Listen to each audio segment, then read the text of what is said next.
I'm Courtney, and I've helped by assisting in our small group. We take food down to the Peninsula Rescue Mission. We try to go once a month to serve the homeless men down there. We prepare a meal for the men there, serve them the food, clean up, and then sometimes even the kids will make cards for them during special occasions like holidays and such.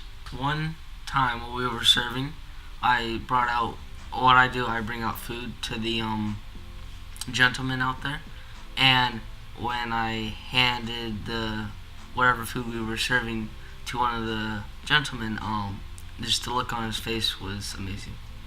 I serve at the Peninsula Rescue Mission for two reasons. One, because I was asked to, but two is because I knew that this was a place that God needed me to serve. And now there's even more opportunities that have opened up where we've been asked to serve even more, not just serve food, but do chapel time, which is a huge step and a step in faith, which I think is important for Christians to make.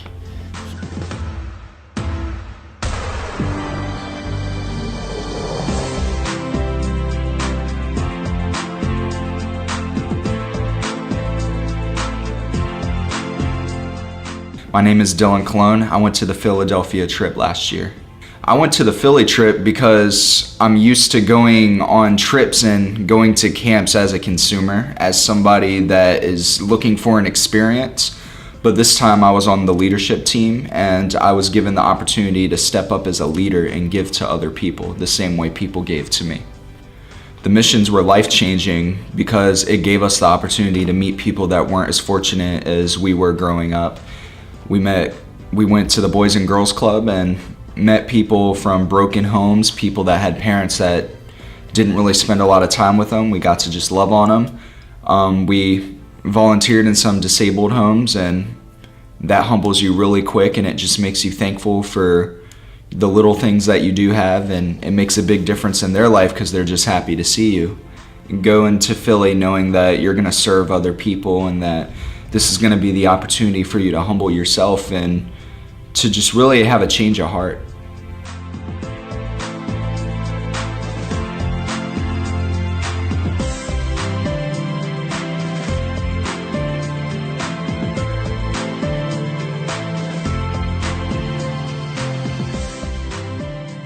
My name is Mary Ann. I went to Belize. Courtney and I did some teaching with the girls at Marla's House of Hope. And we're really reinforcing or teaching them the meaning of what they were reading in the Bible. And while we were even there, we could see that happening in their lives and how they were really thinking about what they were reading. So that was pretty awesome. As far as other people going, I would really like to encourage the men in our church and in the community to go. As a man, you offer a validation to them, which helps their self-esteem. Many of these girls are there because they've been abused either physically or sexually. Some of these girls have been prostituted. And so the men in their lives are their customers, really. So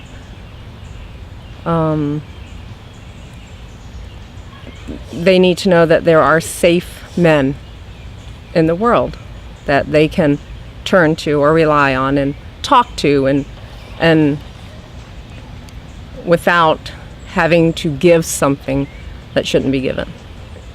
I think for me the biggest thing on this trip that really stood out was when we went to Marla's House of Hope, and there was a girl in my small group, and she was really toying with giving her heart to Christ, and she was just getting involved in a Bible study, just getting involved in the small group there at the church, Net Life Church. And so we had talked that day about what are some challenges that she has, and she came and told me the very next day that she gave her heart to God, and that was really exciting.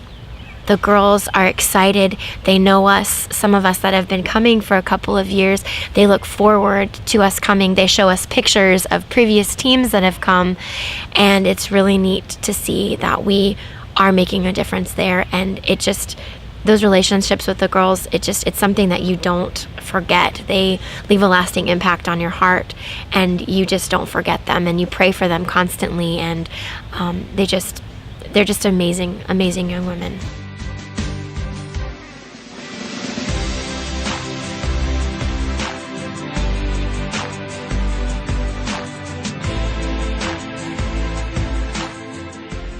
Hi, I'm Kaylee Jones, and I went on the mission trip to Russia in 2014. There's this girl at the orphanage named Yana, and my dad and I were her sponsors for many years, and just communicating with her through letters and everything was great, but then we wanted to meet her in person, and that was just even better. Definitely one of my favorite moments when I was there was there's a field that was close to the orphanage, and we were playing soccer there one day, and then it started to pour out of nowhere, but luckily there was like an overhead where we could all sit under, and while we were sitting there, everybody was just like quiet or like having their own conversations, and then Robert brought up a great point, and he was just telling all the kids to look at all the nature and just see how beautiful everything was. And he asked them how long God took to make that. And then one of the kids answered, 7 days, right? 7 days. And then he said, he let that sink in for a moment. And then he said, well, how long does it take to make you? How long does it take God to make you? And then one of the kids answered 9 months. And then he just let that sink in. We were actually attracted to Crossroads many years ago, I think 2004, because they had a orphanage that they were sponsoring. And so from that point on, I'd always heard about the trips, and we had actually taken quite a few trips to Russia before, actually to adopt our younger daughter, Kelsey. So it always intrigued me, and I felt like God put us in Crossroads because of that connection. And then we started sponsoring Yana, and I just felt called to go there and actually see the kids face to face, because I knew that would make a big difference in their heart about how they saw God. So, and I felt God, calling me to do that. So every time I got to interact with the kids, I felt that bond getting stronger and stronger, and I felt like that the kids, through us, through our actions, through us being there, were really, having their eyes open to the love of God, that somebody would come all the way halfway across the world, just to come and be with them and spend time with them. I think it was a kind of a revelation to their heart about God's love for them.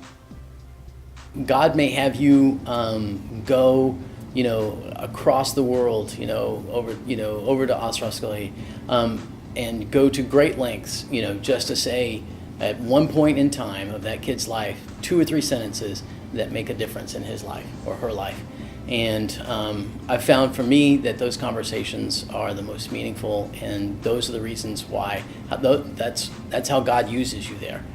I was sharing with one girl, one time about something that had happened, a thing that had happened between my niece and I, and it was just an encouragement to her, and she started to cry at one point.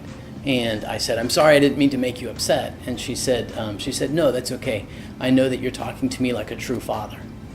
And you can hear the hunger in that sentence, and that's how God uses you in that.